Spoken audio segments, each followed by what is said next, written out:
Hello, so good afternoon, everyone. So I'm so excited to be here this year. So I was wondering, it's 2025, right?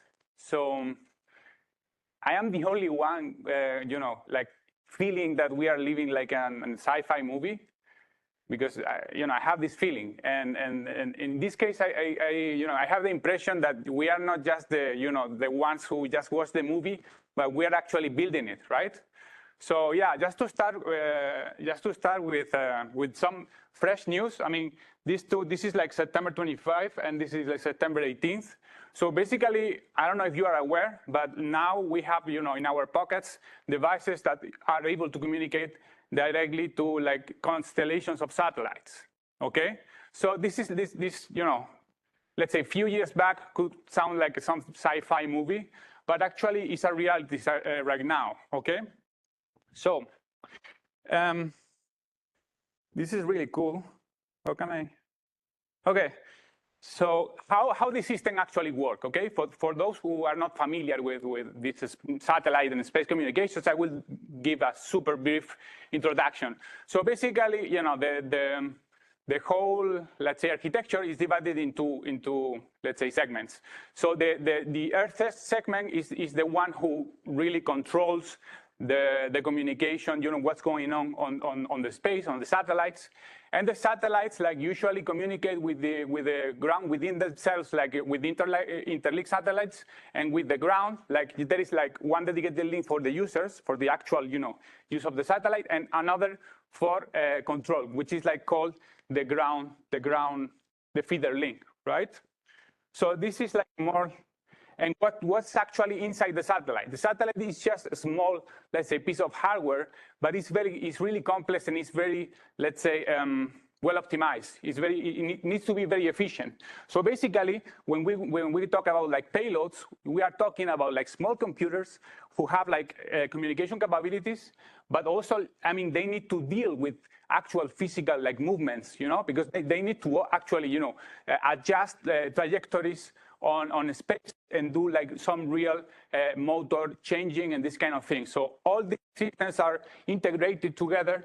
As you can see, like there is some power control. Of course, the power is dependent on they have like solar panels. So as you can, let's say, imagine, it's a very complex piece of engineering. And we are talking with this new constellation, not about one satellite, but we are talking about like tens of thousands of satellites. So yeah, for some people it can be like not pleasant, because you go to the sky to try to see the stars, and you see like small lights. I don't know if you are aware, but now there are like some astronomers that are not very happy with this new Starlink constellation. So basically what they built, surprisingly, let's say, fast compared to traditional wireless networks that we deal with cellular, is a complete architecture that, let's say, built on several like shells of devices, which are the satellites, like rounding the Earth one after another. You can imagine like trains of satellites, one after another, and they are just like a bulb, right? Like providing coverage. So, but how this architecture is designed right now is a very traditional way of doing it, because the whole constellations, what is the only purpose that they have? It's just for communications, right? So it's like a let's say traditional broadband in that sense. Okay. So for example, it doesn't offer, Kuiper maybe has like some plans for that, but they don't offer, for example, like computing, right? Computing facilities, which nowadays is another, let's say, we should start thinking like communication, computing, and sensing like one single infrastructure, or we are, let's say, going into that trend, right, with 6G. And of course, one of the problems is like it has like centralized control. So it is dependent on these ground stations, which are the only ones who can provide like control signals to the actual satellites of constellations. So if something goes wrong up there, you need to wait until the proper link is established with these ground stations, unless you have like a limited amount of money and you can, deploy millions of ground stations on Earth. It's some, let's say, bottleneck, right? but still it's very impressive. So what are the limitations of these constellations? So quickly, I mean, first of all, the use case. Are you going to watch like Netflix in the middle of the desert? Is that the use case for this constellation? So, and also how many people is using now Starlink? I use it on the airplane when I was coming here. They will be supporting more and more uses probably, but still, the spectrum use is very inefficient. They are deploying on 4G bands now, and their services are very limited. So it's kind of, let's say, non-optimal usage of a very expensive infrastructure. So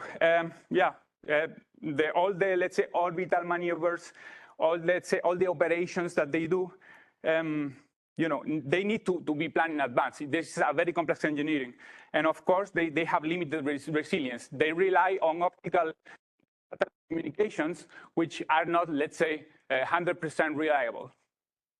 And of course, it has like single purpose. So, okay, after this, all our problems are solved, right? So we can go and eat, right? We have coverage everywhere.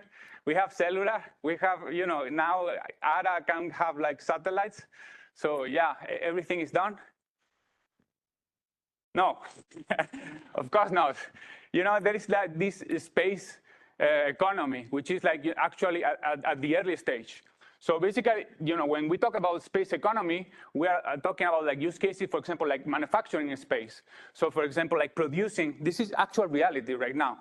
So producing like super, let's say, pure optical fibers in microgravity is something that is possible now, but the problem is like it's too expensive. Or, for example, you can think about like, the experiments that they do at the International Space Station could be, let's say, if the cost would decrease, it could be another, let's say, use case for this space economy, okay? But, and also, of course, not to mention the lunar presence, right? So we are seriously considering about like establishing like permanent, colony on the moon. This is a real actual project funded with a lot of money. Okay, so having that in mind, instead of thinking about like non-terrestrial networks like nowadays, like 3GPP and like, let's say from the top to bottom, we can start thinking about like from let's say, bottom to up. What happens if you look up, from the satellite to up? So in that scope, the satellites act just not as extensions of the actual terrestrial network. So in case, for example, we deploy some infrastructure on the moon, and they don't have like, this is why I like the Professor Liu talk, if they need like some computing resources, I mean, it's very expensive to send a data center to the moon, right? So it's better if we have like some way of, let's say, training models or whatever computing necessity that we can have back on the Earth. So that would be the intermediate layer to extend our terrestrial networks up to the space and beyond, right? I told you it was a sci-fi movie. So then what is the challenge here, okay? So first of all, there is the infrastructure challenge. That is the first one that, is related to us. So, how do we make this possible? This multi-integration that, we are like following for many years, like, how do we cross layers, like really, like between the computer now with the software distributions is even closer. So how can we like join computing, communication, and sensing in one single infrastructure, which is aware of what's going on? So the computing is let's say aware that for example, that the communication layer requirements. Okay, so basically. Yeah, these are the challenges.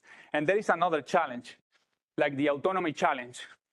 This is maybe like more long-term, but if we want to like, extend the networks like to deep space, we need to think about like, we need to start thinking about like longer delays. What happens, is like just one-way delay of 1 second. I mean, that is difficult to imagine nowadays for us, right? But if we want to go to Mars, we are talking about like minutes of delay. So what's the solution for that? AI. AI is going to save our lives, right? Why not? So let's compare what's reality and what's the hype of AI, right? Into like serious engineering. That's our purpose. So the hype is like AI will revolutionize the space exploration. Of course, you imagine like HAL 9000 and talking to HAL 9000, right? And ChatGPT powered autonomous satellites, and you can see a lot of papers like talking, discussing, and doing prototypes about that. But what is the reality of the satellites? It's like LLM inference. You need like actual servers and computers, and even in your cell phone, you need like some computing power just to do inference. But the satellites, we are talking about, depending, of course, on the size. But if we talk about like CubeSat or PicoSat, it's really low. We are talking about tens of watts. So how can we do that? And also, of course, the reliability on the space is not optional. It's like requirement. It's like 99.9. So it's even more difficult, right? And the model complexity versus the space constraints. So NASA actually, has this in mind. This is not just, a hand-waving thought. So they are seriously, you can go through this document, and they are considering effectively how to apply AI for their missions, right? So we, as a providers of infrastructure, we need to think about how to support all these let's say, all these applications. So how do we start like closing the gap, okay? So this is an example of a recent paper that was accepted in the IEEE Communications magazine. So basically, the first that I was talking about, like, we are depending on this ground infrastructure, okay? So it's a single point of failure, and we should think, how can we, ways of being more flexible.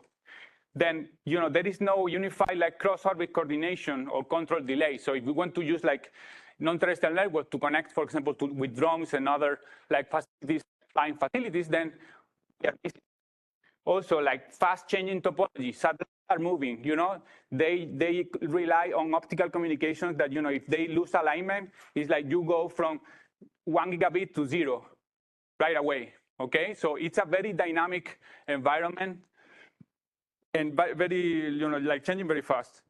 And also, of course, if we assign like statically the spectrum, we will have interference, and how do we integrate the cellular with the non-terrestrial to be more efficient? And of course, this is a very, very critical infrastructure. So we need a very serious like security layer, okay? And of course, yeah, the hardware restraints is one of the most difficult challenges for engineering. So what's the solution? All you need is ORAN. Why do I think that ORAN is a right fit for this? So easy, because it's flexible. You have like virtualization, like native virtualization. You play around with that. You have like open interfaces where you can, let's say, play around with different roles, and you have like D apps, X apps, R apps, which enables like for some, let's say, specific developers to let's say, to plug like to make use of the computing, let's say, hardware facilities to plug different functions or to enable another capabilities. Because once you have the infrastructure deployed, then you cannot just, hey, send me another server. No, I mean, everything has to be software-based. And this is why I think ORAN is the right fit. So if you think like satellites as a service, not just as a SATCOMs, we have a full virtualized satellite full of hardware that you can use like tailor-made for the task that you want.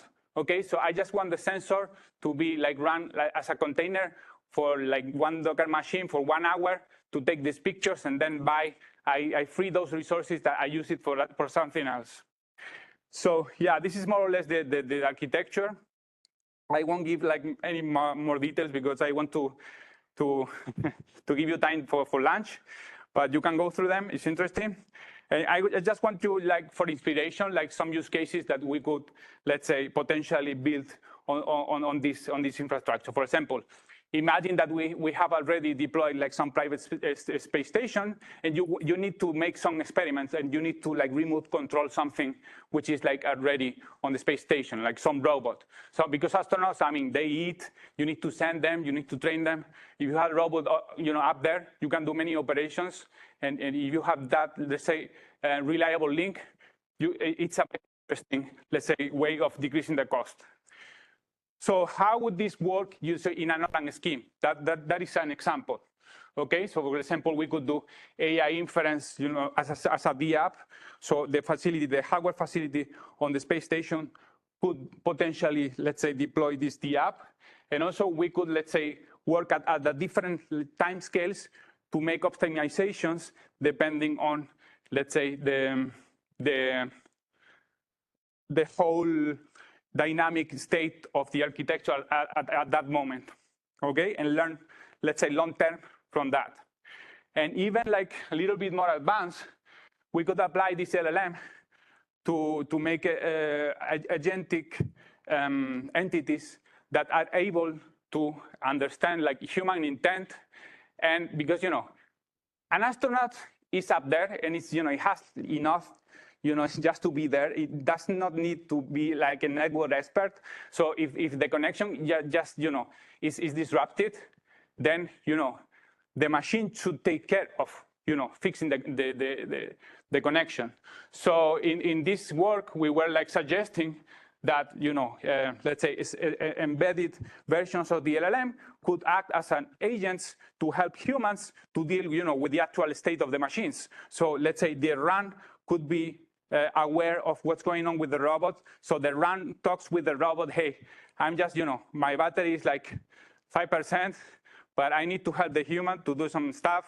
And then, they could, let's say, communicate together and really use the resources that are, let's say, vital for the mission. That was a sneak peek of the poster. And finally, how can we use ARA for this, okay? So in my opinion, ARA is one of the most interesting testbeds now in the US to start developing this kind of satellite space communications. Why? Because first of all, you have a large area, which is not very, we all work in, let's say, indoor labs somehow, and our tests are always restricted to, or the lab environment, or we go into the wild with cellular, but, you have the chance to really be like satellite-like coverage, in a wide area, kind of, let's say, rural without anything, which is quite realistic, I will say, for the satellite use cases that are now going on. You have the weather, you have the weather that you can play around with, you already did. I think it's very interesting because, for satellite communications, the frequencies that they use, it's very relevant to work on the weather conditions, depending on the frequency. So it's very interesting for satellites to have that information. And I mean, and having this whole range of new frequencies is very interesting also, like to test, for example, different conditions that can be emulated in this environment to be applied to actual space environments. So yeah, these are just some research questions that could, let's say, rise based on the things that we just commented. And yeah, that's it. These are my takeaways. So I think the ORAN is the right way to make the space infrastructure efficient, lean, and futuristic as we want. Yeah, thank you. It was a pleasure.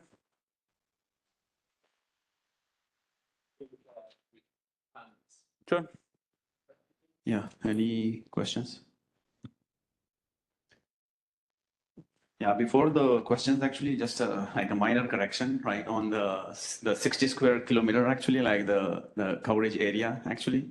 So it is like, I mean, right now it is 300 square miles. I mean, close to 800 square kilometers, actually, like the coverage area right now of ERA. Okay, yeah. Right. Okay. That's a diameter. Yeah. I see. Oh, my bad. I just went quickly. That's fine. But it's still, I think it's a wide area enough to really prove something close to reality compared to any other, even the ideal one. So I think it's very convenient. Yeah, sure. Yeah. Any questions? Oh, you want to? Hi, I want to call back on the beginning slides. It's like you're talking about the 40% of the spectrum is wasted, available. Yeah, 40% of it. Can you like talk more about that and maybe where you got that citation? Because that's what we're trying to also do in our group, is that trying to see whether like these bandwidths are wasted or not. Like we have like C-band are being repurposed for the 5G, and these MNOs are still asking for more bandwidth. So what do you think about that? Thank you. Yeah, super nice question. Yeah, this is this could be misleading because it's from actual, let's say, studies of, for example, constellations that are being used like for satellites to send pictures, for example, of these kind of things. So the problem with that is like they have like limited amount of of transmission time, and also like the bands that they use, let's say, don't give the enough flexibility. Like, I mean, if you could play around with really like like changing bands, you could really achieve like a much better number. But yeah, it's coming not from the, let's say, 5G or the actual constellations, but more from the old, let's say, Ka, Ku, like bands, and not the Starlink yet. But yeah, it's very interesting to explore the actual number of usage that Starlink or these new constellations are delivering. Definitely. Is this like for the spectrum that's used for traditional satellite services, but in a dedicated way? Is that's okay? It. Any other? Yeah. If not, then I have a question actually, right? So like the ORAN is the way, basically like just kind of, you can think of it as a side question, right? But like in the SATCOM, right? So basically Starlink, I mean, they have their huge investment, right? I mean, their systems are proprietary and stuff, right? So like from ORAN perspective, like, I mean, do you think basically like they would be, I mean, become open and then maybe there would be more market players, basically like they can share the stuff, or like, what's your take on that? Yeah, super nice question. If there is business for them, of course. And I see, and the business for them, in my opinion, is like if they are able to resell the infrastructure at a higher price to another, let's say, stakeholder, that would be a way for them to let's say, to explore this ORAN flexibility, because it does, at some point you need your network to be like massively used if you want to get money from it. It's really expensive to be launching satellites all the time. So when they will try to make more money out of it, they will probably, if there is ways like to make it like securely, of course, they will think, it's like, okay, if we can share our infrastructure in a secure way and, and they are able to pay, why not? So more like virtual network operators, basically, right? They're, I mean, in the future, right? Probably they can be operating on the Starlink. Like, and have their own slice. If you think about that, like, or even at the extreme is like, hey, I need coverage in this place of the planet for 1 hour. If you can do that, I will pay you, I don't know, a lot of money. If you can do that like flexibly, then I think that is business. And also combining this computing on the LEO orbit. This is what was the premise. So if this space economy is going to grow like seriously, then yeah, of course they will think about it, because of it's just squeezing the infrastructure much more and with much more granularity. Yeah, thank you. Okay, thank you. Thanks.